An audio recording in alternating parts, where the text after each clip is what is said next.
ಸಖತ್ ಖಾರ ಬಣ್ಣ ಮತ್ತು ರುಚಿ ಆಚಿ ಚಿಲ್ಲಿ ಪೌಡರ್. ಬೆಳಗಾವಿಯಲ್ಲಿ ಕುಳಿತು ಅಮೆರಿಕನ್ನರಿಗೆ ಗಾಳ ಹಾಕಿರೋ ಘಟನೆ ಇದು. ಆನ್ಲೈನ್ನ ಟ್ರೇಡಿಂಗ್ ಹೂಡಿಕೆ ಹೆಸರಲ್ಲಿ ವಂಚನೆ ಮಾಡಿದ್ದಾರೆ ಖದೀಮರು. ಈ ಪ್ರಕರಣಕ್ಕೆ ಸಂಬಂಧಪಟ್ಟಂತೆ 33 ಆರೋಪಿಗಳನ್ನು ಬಂಧಿಸಲಾಗಿದೆ. ಉತ್ತರ ಭಾರತೀಯರೇ ಈ ಪ್ರಕರಣದಲ್ಲಿ ಹೆಚ್ಚಾಗಿದ್ದಾರೆ. ಬ್ಯಾಂಕ್ ಖಾತೆ ಹ್ಯಾಕ್ ಮಾಡಿ ವಂಚಿಸುತ್ತಿದ್ದ ಕಾಲ್ ಸೆಂಟರ್ ಇದು. ಬೆಳಗಾವಿ ಸೈಬರ್ ವಿಭಾಗದ ಪೊಲೀಸರಿಂದ ದಾಳಿ ಮಾಡಲಾಗಿದೆ. ಬೆಳಗಾವಿಯಲ್ಲೇ ಕುಳಿತುಕೊಂಡು ಅಮೆರಿಕದ ನಾಗರಿಕರನ್ನು ಡಿಜಿಟಲ್ ಅರೆಸ್ಟ್ ಮಾಡ್ತಾ ಇದ್ದ ಅಂತಾರಾಷ್ಟ್ರೀಯ ಮಟ್ಟದ ಪ್ರಕರಣವನ್ನು ಪೊಲೀಸರು ಗುರುವಾರ ಬೆದರಿಸಿದ್ದಾರೆ. ವಿವಿಧ ರಾಜ್ಯಗಳ 33 ಆರೋಪಿಗಳನ್ನು ಪೊಲೀಸರು ಬಂಧಿಸಿದ್ದು 37 ಹೈಟೆಕ್ ಲ್ಯಾಪ್ಟಾಪ್, 37 ಮೊಬೈಲ್ಗಳನ್ನು ವಶಕ್ಕೆ ತೆಗೆದುಕೊಂಡಿದ್ದಾರೆ. ಅಸ್ಸಾಂ, ಗುಜರಾತ್, ಹಿಮಾಚಲ ಪ್ರದೇಶ, ಜಾರ್ಖಂಡ್, ಮಹಾರಾಷ್ಟ್ರ, ಮೇಘಾಲಯ, ರಾಜಸ್ಥಾನ, ಪಶ್ಚಿಮ ಬಂಗಾಳ, ಉತ್ತರ ಪ್ರದೇಶ, ನಾಗಾಲ್ಯಾಂಡ್ ರಾಜ್ಯಗಳಿಗೆ ಸೇರಿದ 32 ಮಂದಿ ಹಾಗೂ ನೇಪಾಳ ದೇಶದ ಒಬ್ಬ ಪ್ರಜೆಯನ್ನು ಈ ಪ್ರಕರಣದಲ್ಲಿ ಬಂಧಿಸಲಾಗಿದೆ. ಡಿಜಿಟಲ್ ಹ್ಯಾಕ್ನಲ್ಲಿ ನಿಪುಣರಾದ ಎಲ್ಲರೂ ಕೂಡ ಒಂದೇ ಕಡೆ ಸೇರಿ ಬೆಳಗಾವಿಯನ್ನು ಕೇಂದ್ರೀಕೃತವಾಗಿ ಮಾಡಿಕೊಂಡು ದೊಡ್ಡ ಹಗರಣವನ್ನು ನಡೆಸ್ತಾ ಇದ್ರಂತೆ. ಇವರೆಲ್ಲರ ಮಾಸ್ಟರ್ ಮೈಂಡ್ಗಳು ಎನ್ನಲಾದ ಇಬ್ಬರು ಗುಜರಾತ್ ಮತ್ತು ಪಶ್ಚಿಮ ಬಂಗಾಳದಲ್ಲಿ ಇದ್ದಾರಂತೆ.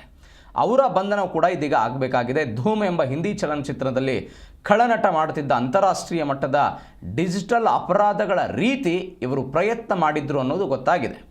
ಬೆಳಗಾವಿ ನಗರದ ಬಾಕ್ಸೈಟ್ ರಸ್ತೆಯಲ್ಲಿರುವ ಕುಮಾರ ಹಾಲ್ನಲ್ಲಿ ಅಂತಾರಾಷ್ಟ್ರೀಯ ಕಾಲ್ ಸೆಂಟರ್ನ ತೆರೆಯಲಾಗಿತ್ತು. ಇಲ್ಲಿ ಕೆಲಸಕ್ಕೆಂತ ಹಲವರನ್ನು ನೇಮಕ ಮಾಡಿಕೊಂಡಿದ್ದರು. ಅವರಿಗೆ ಪ್ರತಿ ತಿಂಗಳು 18,000 45,000 ರೂಪಾಯಿ ಸಂಬಳ ಇತ್ತಂತೆ. ಊಟವನ್ನು ಉಚಿತವಾಗಿ, ವಸತಿ ಉಚಿತವಾಗಿತ್ತು. ಇದರ ಚಟುವಟಿಕೆಗಳ ಬಗ್ಗೆ ಅನುಮಾನ ಬಂದ ಒಬ್ಬ ನಾಗರಿಕರು ನಗರ ಪೊಲೀಸ್ ಕಮಿಷನರ್ಗೆ ಅನಾಮಧೇಯ ಪತ್ರವನ್ನು ಬರೆದಿದ್ದರು. ಈ ಅನಾಮಧೇಯ ಪತ್ರವನ್ನು ಆಧರಿಸಿ ಪೊಲೀಸರು ದಾಳಿಯನ್ನು ನಡೆಸಿದಾಗ ಈ ದೊಡ್ಡ ಅಪರಾಧ ಜಾಲ ಪತ್ತೆಯಾಗಿದೆ.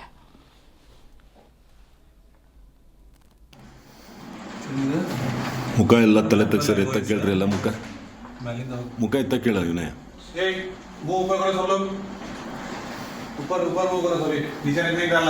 ಕ್ಯಾಪ್ ತೆಗೆ ಕೇಳ್ರಿ ವಿನಯ್.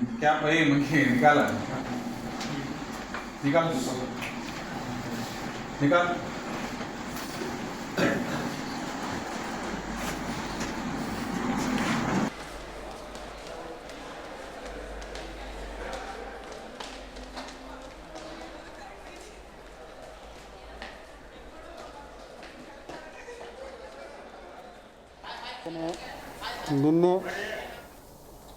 ಒಂದು ಅನಾಮಧೇಯ ಅರ್ಜಿ ಕೂಡ ನಮಗೆ ಬಂದಿತ್ತು. ಇಲ್ಲಿ ಒಂದು ಕಾಲ್ ಸೆಂಟರ್ ಬೆಳಗಾವಿ ಈ ರೇಡ್ ಕಂಡಕ್ಟ್ ಮಾಡಿದ್ದಾರೆ. ಅದರಲ್ಲಿ ಆ ಮಾಹಿತಿ ಕರೆಕ್ಟ್ ಇತ್ತು. ನಮಗೇನು ಬಂದಿತ್ತು, ಅಲ್ಲಿ ಒಂದು international call centre, fraud call centre rather operate ಆಗ್ತಾಯಿತ್ತು. ಅದು ಗೊತ್ತಾಯಿತು. ಪೂರ್ತಿ ರಾತ್ರಿ ನಮ್ಮ ಅಧಿಕಾರಿಗಳು ಅಲ್ಲಿ ಸೀಸರ್ದು ಪ್ರೋಸೆಸ್ ನಡೆದಿದ್ದಾರೆ.